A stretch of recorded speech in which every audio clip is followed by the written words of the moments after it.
स्वाधीनता दिवस के अवसर पर लहराते हुए तिरंगे को देखना, चाहे वो लाल किले पर हो, राज्य की राजधानियों में हो या हमारे आसपास हो, हमारे हृदय को उत्साह से भर देता है। ये उत्सव 140 करोड़ से अधिक देशवासियों के साथ अपने इस महान देश का हिस्सा होने की हमारी खुशी को अभिव्यक्त करता है। जिस तरह हम अपने परिवार के साथ विभिन्न त्योहार मनाते हैं, उसी तरह हम अपने स्वतंत्रता दिवस और गणतंत्र दिवस को भी अपने उस परिवार के साथ मनाते हैं जिसके सदस्य हमारे सभी देशवासी हैं। 15 अगस्त के दिन देश विदेश में सभी भारतीय ध्वजारोहण समारोह में भाग लेते हैं, देशभक्ति के गीत गाते हैं और मिठाइयाँ बांटते हैं। बच्चे सांस्कृतिक कार्यक्रम में भाग लेते हैं। जब हम बच्चों को अपने महान राष्ट्र तथा भारतीय होने के गौरव के बारे में बातें करते हुए सुनते हैं, तो उनके उद्गारों में हमें महान स्वतंत्रता सेनानियों की भावनाओं की प्रतिध्वनि सुनाई देती है। हमें ये अनुभव होता है कि हम उस परंपरा का हिस्सा है जो स्वाधीनता सेनानियों के सपनों और उन भावी पीढ़ियों की आकांक्षाओं को एक कड़ी में पिरोते हैं, जो आने वाली वर्षों में हमारे राष्ट्र को अपना संपूर्ण गौरव पुनः प्राप्त करते हुए देखेंगे। ताकि एक कड़ी होने का बोध हमारे अंदर विनम्रता का संचार करता है। ये बोध हमें उन दिनों की याद दिलाता है जब हमारा देश विदेशी शासन के अधीन था। राष्ट्रभक्ति और वीरता से ओतप्रोत देश प्रेमियों ने अनेक जोखिम उठाए और सर्वोच्च बलिदान दिए। हम उनकी पावन स्मृति को नमन करते हैं। उनके अथक प्रयासों के बल पर भारत की आत्मा सदियों की नींद से जाग उठी। अंतरधारा के रूप में सदैव विद्यमान रही हमारी विभिन्न परंपराओं और मूल्यों को पीढ़ी दर पीढ़ी हमारे महान स्वाधीनता सेनानियों ने नई अभिव्यक्ति प्रदान की। मार्गदर्शक नक्षत्र की तरह राष्ट्रपिता महात्मा गांधी ने स्वाधीनता संग्राम की विभिन्न परंपराओं और उनकी विविध अभिव्यक्तियों को एकजुट किया। साथ ही सरदार पटेल, नेताजी सुभाष चंद्र बोस और बाबा साहेब आम्बेडकर तथा भगत सिंह और चंद्रशेखर आजाद जैसे अनेक महान जननायक भी सक्रिय थे। ये एक राष्ट्रव्यापी आंदोलन था जिसमें सभी समुदायों ने भाग लिया। आदिवासियों में तिलका माझी, बिरसा मुंडा, लक्ष्मण नायक और फूलो जानो जैसे कई अन्य लोग थे जिनके बलिदान की आप सराहना हो रही है। हमने भगवान बिरसा मुंडा की जयंती को जनजातीय गौरव दिवस के रूप में मनाना शुरू किया है। अगले वर्ष उनकी 150वीं जयंती का उत्सव राष्ट्रीय पुनर्जागरण में उनके योगदान को और अधिक गहराई से सम्मान देने का अवसर होगा। मेरे प्यारे देशवासियों, आज 14 अगस्त को हमारे देश विभाजन विभीषिका स्मृति दिवस मना रहा है। ये विभाजन की भयावहता को याद करने का दिन है। जब हमारे महान राष्ट्रों का विभाजन हुआ तो लाखों लोगों को मजबूरन पलायन करना पड़ा। लाखों लोगों को अपनी जान गंवानी पड़ी। स्वतंत्रता दिवस मनाने से एक दिन पहले हम उस अभूतपूर्व मानवीय त्रासदी को याद करते हैं और उन परिवारों के साथ एकजुट होकर खड़े होते हैं जो छिन्न भिन्न कर दिए गए थे। हम अपने संविधान की 75वीं वर्षगांठ मना रहे हैं। हमारी नवस्वाधीन राष्ट्र की यात्रा में गंभीर बाधाएं आई है। न्याय, समानता, स्वतंत्रता और बंधुता के संवैधानिक आदर्शों पर दृढ़ रहते हुए हम इस अभियान के साथ आगे बढ़ रहे हैं कि भारत विश्व पटल पर अपना गौरवशाली स्थान पुनः प्राप्त करे। इस वर्ष हमारे देश में आम चुनाव हुए। कुल मतदाताओं की संख्या लगभग 97 करोड़ थी, जो एक ऐतिहासिक कीर्तिमान है। मानव समुदाय इतिहास की सबसे बड़ी चुनाव प्रक्रिया का साक्षी बने। इस तरह के विशाल आयोजन के सुचारू और त्रुटि रहित संचालन के लिए भारत का निर्वाचन आयोग बधाई के योग्य है। मैं उन सभी कर्मचारियों और सुरक्षा कर्मियों का आभार व्यक्त करती हूँ जिन्होंने भीषण गर्मी का सामना करते हुए मतदाताओं की मदद की। इतनी बड़ी संख्या में लोगों द्वारा मताधिकार का प्रयोग करना वस्तुतः लोकतंत्र की विचारधारा का प्रबल समर्थन है। भारत द्वारा सफलतापूर्वक चुनाव आयोजित करने से पूरे विश्व में लोकतांत्रिक शक्तियों को ताकत मिलती है। मेरे प्यारे देशवासियों, वर्ष 2021 से वर्ष 2024 के बीच 8% की औसत वार्षिक वृद्धि दर हासिल करके भारत सबसे तेज गति से बढ़ने वाली बड़ी अर्थव्यवस्थाओं में शामिल है। इससे न केवल देशवासियों के हाथों में अधिक पैसा आया है, बल्कि गरीबी रेखा से नीचे रहने वाले लोगों की संख्या में भी भारी कमी आई है। जो लोग अभी भी गरीबी से पीड़ित है, उनकी सहायता करने के साथ साथ उन्हें गरीबी से बाहर निकालने के लिए भी सभी प्रयास किए जा रहे हैं। उदाहरण के लिए कोविड-19 के शुरुआती चरण में आरंभ की गई पीएम गरीब कल्याण अन्न योजना के तहत लगभग 80 करोड़ लोगों को मुफ्त राशन दिया जा रहा है, जो ये भी सुनिश्चित करते हैं कि जो लोग हाल ही में गरीबी से बाहर आए हैं, उन्हें पुनः गरीबी में जाने से रोका जा सके। ये हम सभी के लिए गर्व की बात है कि भारत दुनिया की 5वीं सबसे बड़ी अर्थव्यवस्था बन गए हैं और हम शीघ्र ही विश्व की 3 शीर्षस्थ अर्थव्यवस्थाओं में स्थान प्राप्त करने के लिए तैयार है। ये सफलता किसानों और श्रमिकों की अथक मेहनत, नीति निर्माताओं और उद्यमियों की दूरगामी सोच तथा देश के दूरदर्शी नेतृत्व के बल पर ही संभव हो सकी है। हमारे अन्नदाता किसानों ने उम्मीदों से बेहतर कृषि उत्पादन सुनिश्चित किया है। ऐसा करके उन्होंने भारत को कृषि क्षेत्र में आत्मनिर्भर बनाने और हमारे देशवासियों को भोजन उपलब्ध कराने में अमूल्य योगदान दिया है। हाल के वर्षों में इंफ्रास्ट्रक्चर को काफी बढ़ावा मिला है। सुविचारित योजनाओं एवं प्रभावी कार्यान्वयन ने सड़कों और राजमार्गों, रेलवे और बंदरगाहों का जाल बिछाने में मदद की है।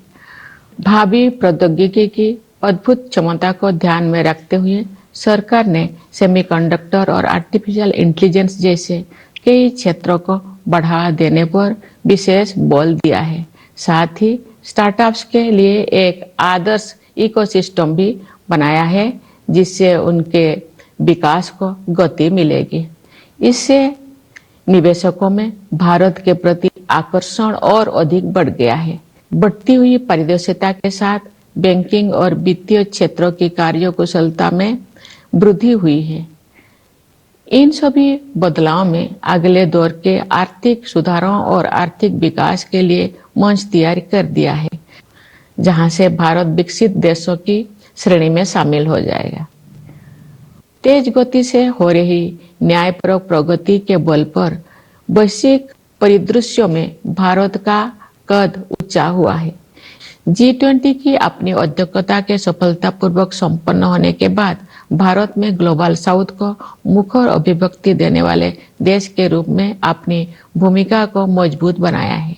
भारत अपनी प्रभावशाली स्थिति का उपयोग विश्व शांति और समृद्धि के विस्तार हेतु करना चाहता है। मेरे प्यारे देशवासियों, हमें संविधान निर्माता डॉक्टर B.R. अम्बेडकर के शब्दों को भी सदैव याद रखना चाहिए। उन्होंने ठीक ही कहा था और मैं उन्हें उद्धृत करती हूँ। हमें अपने राजनीतिक लोकतंत्र को सामाजिक लोकतंत्र भी बनाना चाहिए। राजनीतिक लोकतंत्र तब तक नहीं टिक सकता जब तक कि उसके आधार में सामाजिक लोकतंत्र ना हो। राजनीतिक लोकतंत्र की निरंतर प्रगति से सामाजिक लोकतंत्र को मजबूत करने की दिशा में की गई प्रगति की पुष्टि होती है। समावेशी भावना हमारे सामाजिक जीवन के हर पहलू में दिखाई देती है। अपनी विविधताओं और बहुलताओं के साथ हम एक राष्ट्र के रूप में एकजुट होकर एक साथ आगे बढ़ रहे हैं। समावेश के साधन के रूप में अफर्मेटिव एक्शन को मजबूत किया जाना चाहिए। मैं दृढ़ता के साथ ये मानती हूँ कि भारत जैसे विशाल देश में कथित सामाजिक स्तरों के आधार पर कलहों को बढ़ा देने वाले प्रवृत्तियों को खारिज करना होगा। सामाजिक न्याय सरकार की सर्वोच्च प्राथमिकता है। सरकार ने अनुसूचित जातियों, अनुसूचित जनजातियों और समाज के अन्य हाशियों के वर्गों के कल्याण के लिए अनेक अभूतपूर्व कदम उठाए हैं। उदाहरण के लिए प्रधानमंत्री सामाजिक उत्थान एवं रोजगार आधारित जन कल्याण यानी पीएम सूरज का उद्देश्य हाशिए पर के लोगों को सीधे वित्तीय सहायता प्रदान करना है। प्रधानमंत्री जनजातीय आदिवासी न्याय महाअभियान यानी पीएम जनमन ने एक जन अभियान का रूप ले लिया है। इसके तहत विशेष रूप से कमजोर जनजातीय समूह यानी पीवीटीजी की सामाजिक आर्थिक स्थितियों में सुधार के लिए निर्णायक कदम उठाया जा रहा है। National action for mechanised sanitation ecosystem यानी नमस्ते योजना के तहत यही सुनिश्चित किया जाएगा कि किसी भी सफाई कर्मचारी को सीवर और सेप्टिक टैंक की सफाई के जख्म भरे काम को हाथों से नहीं करना पड़ेगा। न्याय शब्दों के सबसे व्यापक अर्थ में अनेक सामाजिक आयाम सम्मानित हैं। उनमें से दो आयामों पर मैं विशेष रूप से जोर देना चाहूंगी। वे आयाम है स्त्री पुरुष के बीच न्यायपूर्ण समानता तथा क्लाइमेट जस्टिस। हमारे समाज में महिलाओं को केवल समानता का ही नहीं बल्कि समानता से भी ऊपर का दर्जा दिया जाता है। हालांकि उन्हें परंपरागत पूर्वाग्रह का कष्ट भी झेलना पड़ा है, लेकिन मुझे ये जानकर खुशी होती है कि सरकार ने महिला कल्याण और महिला सशक्तिकरण को समान महत्व दिया है। पिछले दशक में इस उद्देश्य के लिए बजट प्रावधान में 3 गुना से अधिक की वृद्धि हुई है। श्रमबल में उनकी भागीदारी बढ़ी है। इस संदर्भ में जन्म के समय बेटियों के अनुपात में हुई उल्लेखनीय सुधार को सबसे उत्साहजनक विकास कहा जा सकता है। महिलाओं को केंद्र में रखते हुए सरकार द्वारा अनेक विशेष योजनाएं भी लागू की गई है। नारी शक्ति बंधन अधिनियम का उद्देश्य महिलाओं का वास्तविक सशक्तिकरण सुनिश्चित करना है। जलवायु परिवर्तन एक यथार्थ का रूप ले चुका है। विकासशील देशों के लिए अपने आर्थिक प्रतिमानों को बदलना और भी अधिक चुनौतीपूर्ण है। फिर भी हमने उस दिशा में आशा से अधिक प्रगति की है। ग्लोबल वार्मिंग के सबसे गंभीर कुप्रभावों से पृथ्वी को बचाने के लिए मानव समुदाय द्वारा किए जा रहे संघर्षों में अग्रणी भूमिका निभाने पर भारत का गर्व है। मैं आप सभी से अनुरोध करती हूँ कि आप अपने जीवन शैली में छोटे छोटे किंतु प्रभावी बदलाव करें तथा जलवायु परिवर्तन की चुनौती का सामना करने में अपना महत्वपूर्ण योगदान दें। न्याय के संदर्भ में मैं ये भी उल्लेख करना चाहती हूँ कि इस वर्ष जुलाई में भारतीय न्याय संहिता को लागू करने में हमने औपनिवेशिक युग के एक और अवशेष को हटा दिया है। नई संहिता का उद्देश्य केवल दंड देने की बजाय अपराध पीड़ितों के लिए न्याय सुनिश्चित करना है। मैं इस बदलाव को स्वाधीनता सेनानियों के प्रति श्रद्धांजलि के रूप में देखती हूँ। मेरे प्यारे देशवासियों, आज के युवा हमारी स्वतंत्रता की शताब्दी तक के अमृतकाल को यानी आज से लगभग 1/4 सदी के कालखंड को स्वरूप प्रदान करेंगे। उनकी ऊर्जा और उत्साह के बल पर ही हमारा देश नई ऊंचाई तक पहुंचेगा। युवाओं के मनोमस्तिष्क को विकसित करना तथा परंपरा एवं समकालीन ज्ञान के सर्वश्रेष्ठ आयामों को ग्रहण करने वाले नई मानसिकता का निर्माण करना हमारी प्राथमिकता है।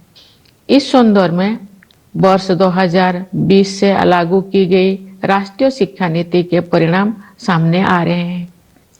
युवा प्रतिभा का समुचित उपयोग करने के लिए सरकार ने कौशल रोजगार तथा अन्य अवसरों को सुलभ बनाने के लिए पहल की है। रोजगार और कौशल के लिए प्रधानमंत्री की 5 योजनाओं के माध्यम से 5 वर्षों में 4 करोड़ 10 लाख युवाओं को लाभ मिलेगा। सरकार की एक नई पहल से 5 वर्षों में 1 करोड़ युवा अग्रणी कंपनियों में इंटर्नशिप करेंगे। ये सभी कदम विकसित भारत के निर्माण में आधारभूत योगदान देंगे। भारत में हम विज्ञान और प्रौद्योगिकी को ज्ञान की खोज के साथ साथ मानवीयता पूर्ण प्रगति के साधन के रूप में देखते हैं। उदाहरण के लिए डिजिटल एप्लीकेशन के क्षेत्र में हमारी उपलब्धियों का उपयोग अन्य देशों में टेम्पलेट के रूप में किया जा रहा है। हाल के वर्षों में भारत ने अंतरिक्ष अनुसंधान के क्षेत्र में अभूतपूर्व प्रगति की है। आप सभी के साथ में भी अगले साल होने वाले गगनयान मिशन के शुभारंभ की उत्सुकता से प्रतीक्षा कर रही हूँ। इस मिशन के तहत भारत के पहले मानव अंतरिक्ष यान में भारतीय अंतरिक्ष टीम को अंतरिक्ष में ले जाया जाएगा। खेल के जगत भी एक ऐसा क्षेत्र है जिसमें हमारे देश ने पिछले दशक में बहुत प्रगति की है। सरकार ने खेल के बुनियादी ढांचे के विकास को समुचित प्राथमिकता दी है और इसके परिणाम सामने आ रहे हैं। हाल ही में संपन्न पेरिस ओलंपिक खेलों में भारतीय दल ने अपना उत्कृष्ट प्रयास किया। मैं खिलाड़ियों की निष्ठा और परिश्रम की सराहना करती हूँ। उन्होंने युवाओं में प्रेरणा का संचार किया है।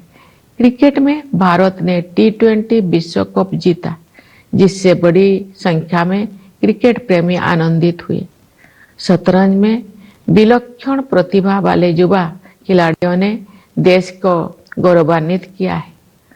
इसे शतरंज में भारतीय युग का आरंभ माना जा रहा है। बैडमिंटन, टेनिस और अन्य खेलों में हमारे युवा खिलाड़ी विश्व मंच पर अपनी पहचान बना रहे हैं। उनकी उपलब्धियों ने अगले पीढ़ी को भी प्रेरित किया है।